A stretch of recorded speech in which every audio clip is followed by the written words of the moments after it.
But despite soaring case numbers, many countries have still decided to ease their remaining domestic and travel restrictions.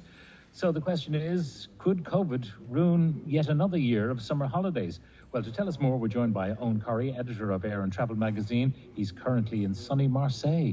Good morning to you from sunny Dublin, Eoghan. Good morning, Pat. And I've moved from sunny Marseille to Nantes to the major European tourism conference. And all of those questions that you've been asking, they're being asked in French around the tables here this morning.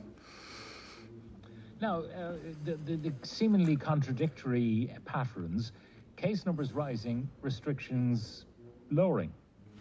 That's happening. What we've seen since July, gradually since July, because we had the setback of the arrival of Omicron before Christmas, is a change of focus right across Europe, away from the origin country of passengers and people arriving or people travelling to vaccination status. And that is the policy that the European Union proposed as early as March of last year and was implemented with the European Digital COVID Cert. What we've seen since then is fatalities decreasing, massively decreasing, and the emphasis has been on fatalities rather than on case numbers, because, as you say, case numbers are reaching record levels. They're reaching levels that they wouldn't have, that would have caused immense concern if they had been taking place in March of last year. Now, going through the destination countries, what are we likely to face? Now, you can not predict the development of COVID variants with any degree of certainty at all. So just based on where we are now, what can we expect in these summer destinations? You mentioned Spain, and Spain's rates are lower than Ireland at the moment. Portugal is a little bit higher, and they're the two countries to which we send 70% of visitors. Regions within Spain are important as well. We've seen the highest rates, for instance, in Extremadura, which is a place no tourism goes to, whereas the rate for Andalusia, where a lot of Irish visitors go to, is the lowest in Spain. But the cluster of countries that are facing the biggest problem at the moment, Pat, are around Germany. And that's a little bit of a change of a pattern. All through COVID, Germany had the most open travel policy, and they had much lower case numbers. Quite a fractious debate in both houses of the German parliament on Friday, but they are lifting almost all their pandemic controls on Sunday. France, where I am, most of them lifted last week. They still require masking in public transport.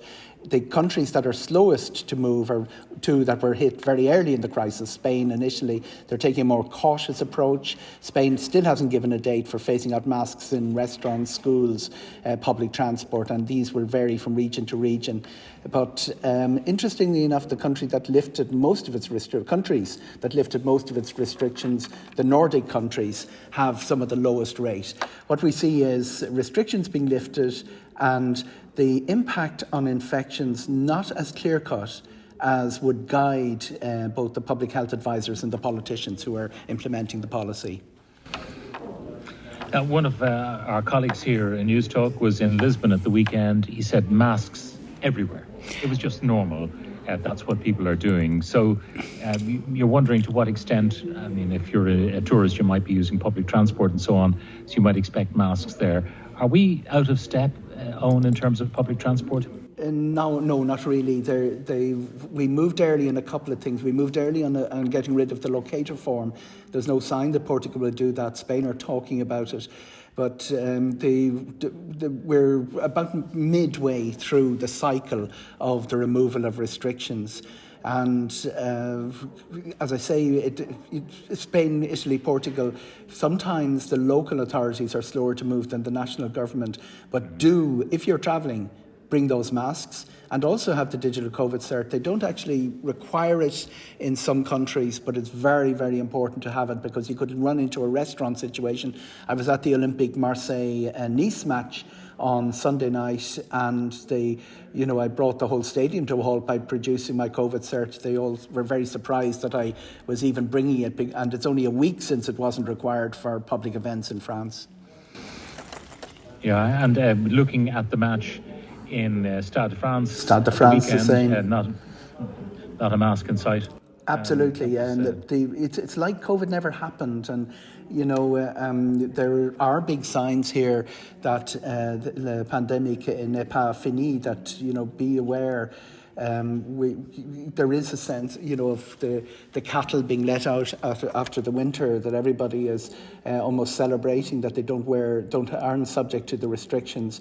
But caution, as indeed your medical contributors to your programme are very strong on, caution needs to be maintained. And I would expect tourism destinations that don't deal with the large crowds, the big cruise tours, the city tours where everybody's crammed in on each other, to do less well in summer 2022 than the nature destinations and the natural parks. But we do see, and the message from French tourism today and the message from Spanish tourism when I was there a few weeks ago, is that bookings are ahead of 2019 and inquiries even higher. Whether anything will come to disrupt that, I'm not sure, but I do expect Europe to stay open through the summer. The rest of the world is going to be a very different story, Pat, because restrictions are very much in place, particularly in Asia. Yeah, so people who are a bit more adventurous in their overseas holiday plans, I mean, people like to holiday in Thailand, South Africa, Australia, of course, has had its difficulties. So where is definitely a no-no and where can you go?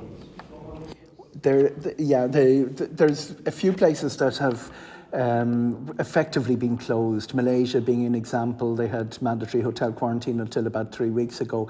Thailand opened November, then shut again, and Phuket was open. But we do see a lot of the countries doing things that we did before the digital COVID cert in July. South Africa, you outlined, it requires a PCR test. Yes, you're back there, Owen. We lost you momentarily. Okay, I'm just saying it's different rules for different countries. Malaysia, for example, Catch up on Owen. Again, line has become dodgy for some reason.